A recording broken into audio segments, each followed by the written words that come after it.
and welcome back to this Dialogue Web Extra. I'm Marcia Franklin, and we are continuing our discussion about homelessness issues in the state of Idaho. We have several calls on the line that we weren't able to take during the full portion of the program, so let's get right to them, and let's hear from John in Boise. John, go ahead, please. Yes, my concern was it seems that there's a lack of social workers here in Boise, Idaho, about concerning people that are like chronically homeless, but they need to, I mean, they could easily be placed in like a Section 8 housing, and the social workers come up with the SSI situation, you know, as far as you getting SSI checks. There's a lot of bipolar people and chronically depressed people here in Boise. I can see that myself. So you think there's more resources out there that aren't being used? Is that your question? Well, there's more resources that need to be. I mean, there's more resources that need to be addressed. Okay. Hang on the line and we'll answer your question. I should preface it by saying that I did talk to Boise Housing Services, and they have not ever seen in the history of their existence a longer wait for Section 8, which is subsidized housing, something like 4 years, I believe. Oh, wow. It's not just the Section 8 housing, it's the getting into the Social Security Administration itself. Okay. It's really tough. Hold on, we'll get some response for you. He's right. He's right about the lack of resources, and especially when you consider people that have mental illness. And if you're talking about chronically homeless people, most of the chronically homeless people have more than one problem, and about a third of the people that we know have mental illness, and of that population, over half have the co-occurring addiction and/or alcohol addiction, drug and alcohol addiction issues.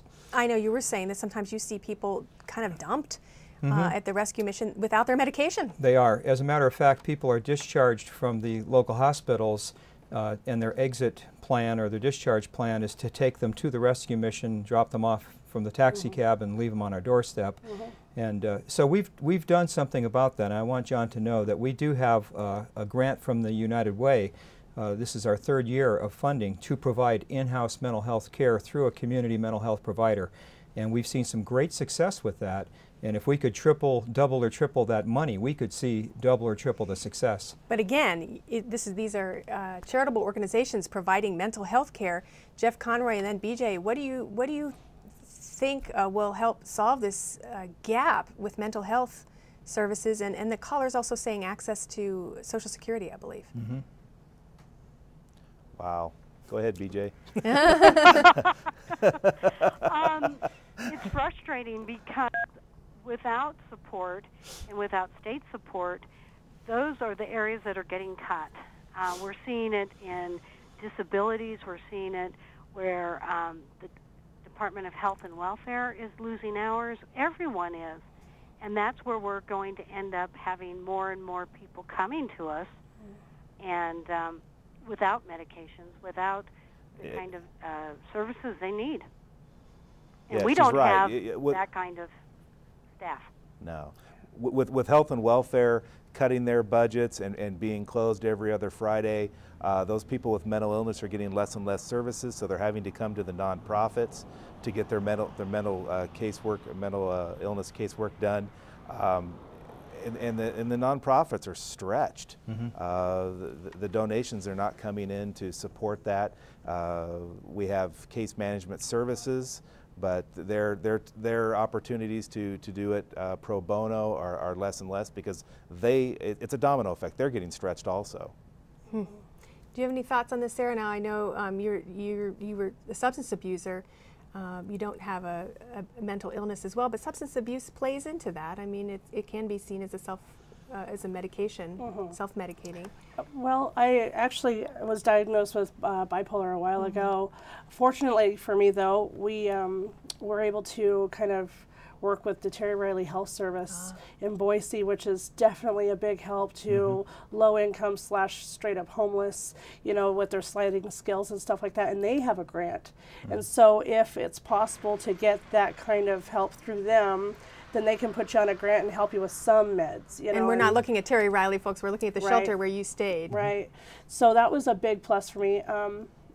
And kind of my benefit, though, is I'm a mom also. And so Medicaid supports moms and, you know, certain individuals. And so I have it really blessed right there. But And that's a good point too, because if you're a single man and you're homeless and you have mental illness in this community right now, services are just about nil because it takes so long to get into the services, takes so long to get seen by a doctor that people disappear, they go to jail, they end up in the ER, they end up in some really unhappy situations. And you were telling me when I visited your shelter regarding this gentleman's question about SSDI, the disability, that you've seen people who you feel really should qualify have to go back over and over and over again. It's almost as if every applicant is automatically denied and then they have to appeal the denial. And really, that's almost the case here in the Treasure Valley right now.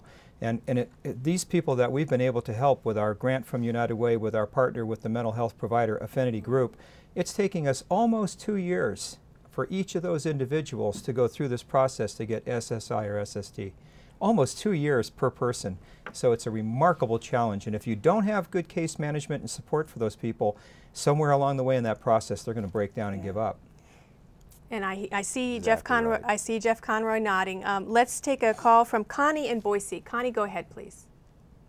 Yeah, I'm one of those folks that is homeless, but I'm trying to better myself by going back to school.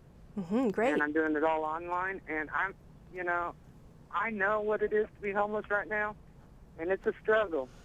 You know, I just went through cervical spine surgery, and I ended up homeless 2 months after that. Where are you living right No. now?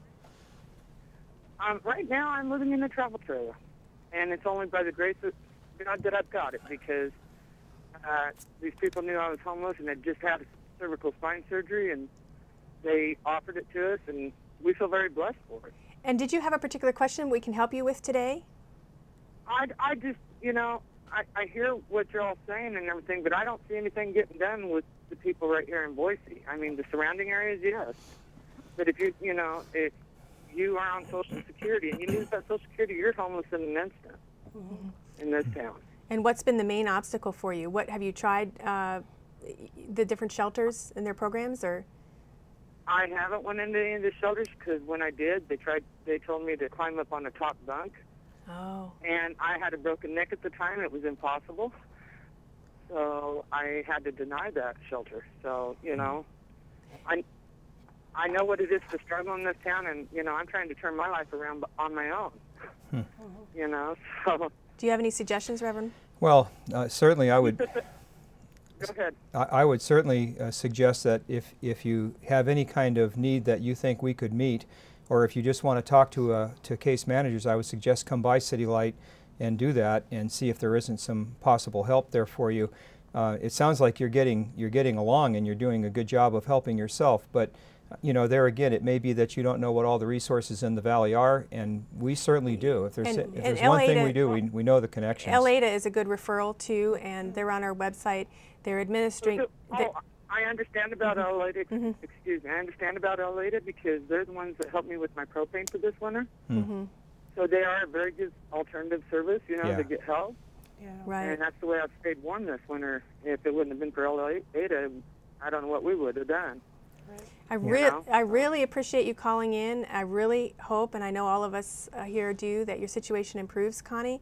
And thank you for just keeping on. I mean, just for going ahead. I'm sure Sarah would. Do you have any words for Connie? Connie, I just pray the best for you, and I just am so proud of you that you're just trying your hardest to keep going, just like everybody said. And hang in there and really do stop by and see us. And if we have anything that we can help you with, they certainly will. And I'm glad you found a place. I'm glad you got some heat and stuff. That's good. And as to Terry Riley, that's an awesome service right here. Definitely. I just want you guys to know that. Definitely. Thank you so much for calling, Connie, and we wish you the best. Thank you. Thank you You have a very good much. day. You too. Mr. Conroy, I did want to ask you, she's living in a travel trailer. When I was at the shelter in Boise, I met people living in their cars. There are encampments, as I understand it, tent cities virtually, from Coeur d'Alene all the way up to the Canadian border, are there not? There are quite a few, and in fact, during our point in time count, we found 2 other encampments. One was just on the outskirts of town, and it had 30 migrant workers in it. And are these folks who would like to have shelter but can't because your shelters, as you mentioned earlier, are so small? Or are they people that choose to live You know, some people choose to live outside. I couldn't do it. What's your sense? Both. Both. Luckily, we've had a very mild winter. After the last 2 years, it's kind of a nice thing. But so they're able to stay in the encampments a little bit longer. The shelters are incredibly full. A lot of these people are working. They just don't want to come into the shelter. So it's a little bit of a both. And we had a call holding. It doesn't seem to be there anymore, but the question was for you, and it regards your warming shelter and why you only open it when it's 15 degrees or below.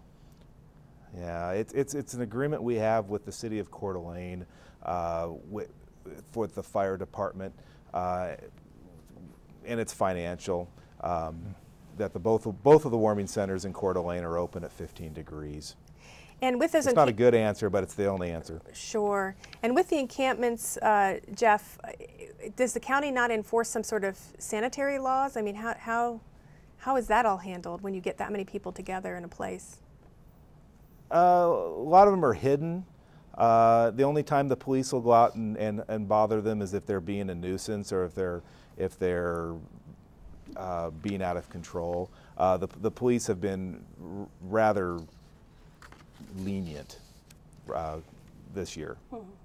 I want to ask all of you as we wrap up, do you consider shelter a basic human right? Do you consider it a human right? BJ? Oh, absolutely. I think that we have the responsibility to try to do what we can for people to get them shelter.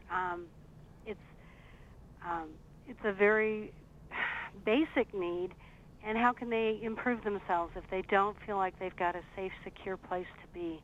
They're going to live life very basically without a little bit of security. So yes. Reverend?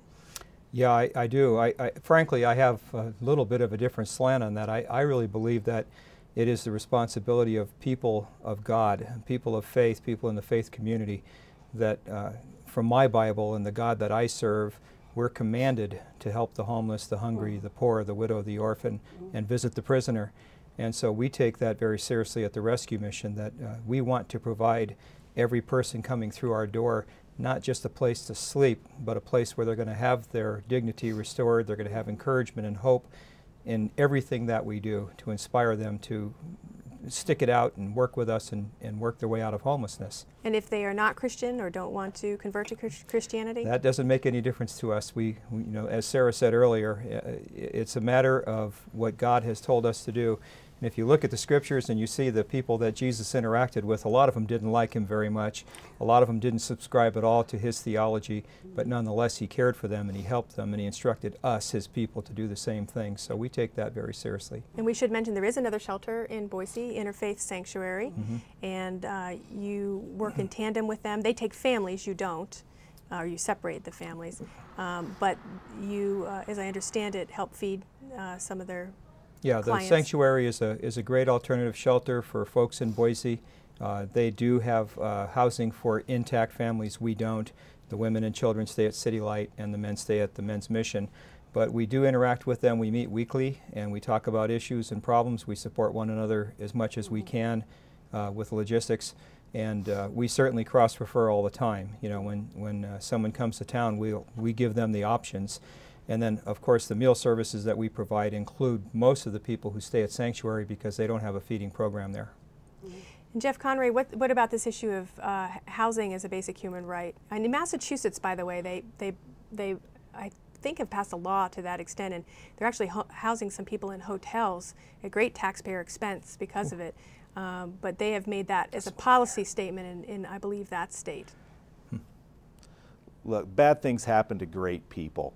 And providing services to help end homelessness is a moral obligation. We have to do this. We're the wealthiest country in the world, and we have a huge homelessness rate that we need to end. It ranks right up there with civil rights and women voting. It's just unacceptable, and we've got to end homelessness. Sarah, what's next for you? sky's the limit. I made it through the probably the hardest part of my life that will ever be, just my addiction and homelessness, and doing it with kids under my wing. And so I'm employed, and I get to work with the people that helped me so that I can in turn help others. You're employed at City Light? Yes, and that's just a great benefit for myself. I don't know how much I benefit others, but I know for myself, just being able to turn somebody in the right direction, or give them some encouragement that they're hanging in there doing a good job, that all pays it back for me. And I know that it was there when I needed it the most. And the kids and I actually have really fond memories of bunking up in the upper dorm at the City Light, and to this day when I give a tour, I show off the bed that I slept in because it was there, you know, it was where we cuddled at night. So that was the best thing of everything. So seeing that reminds you of how far you've come. Absolutely, I'll never forget. I'll never forget. Well, thank you. I can tell it's still very, very close to your heart. And very close to my heart too, Sarah. I appreciate you all taking the time to be here, and thanks for tuning into this Dialogue Web Extra. If you have any need for more information on this subject, we have a very robust website at idahoptv.org. Click on Dialogue, and you'll find many links to services around the state. We hope you'll take advantage of that, and if you are homeless, we wish you the best in working through that situation. There's lots of good people in Idaho here to help you. Thanks for tuning into this Dialogue Web Extra. I'm Marcia Franklin.